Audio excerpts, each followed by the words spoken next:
ভগবান যেন এরকম দিন কারোর কোনো দিন না আসে। দেখো বন্ধুরা, ছোট ছোট দুটো বাচ্চা মেয়েকে রেখে তাদের মা আজকে পাড়ি দিয়েছে স্বপ্নের দেশে। দেখো মেয়েগুলি, দুটো মেয়ে রেখে, ভালো মানুষ, সুস্থ মানুষ, কি জানে কি হলো, নিয়তির খেলা। তার হয়তো নিয়তি এখানেই ছিল। রাত দুটোর পরে ঘুম থেকে উঠে কোথায় চলে গেল, খুঁজে পায় না, খুঁজে পায় না। পরের দিন সকালবেলা লাইনে দোকানের অবস্থায় তাকে পেল। ভগবান যেন কোনোদিন এরকম দিন কারোর না আসে। তো এসব দিন মানে কি বলবো, দেখা যায় না।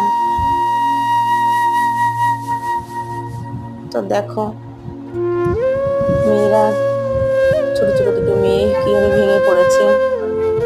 স্বাভাবিক, এটা হওয়ারই কথা।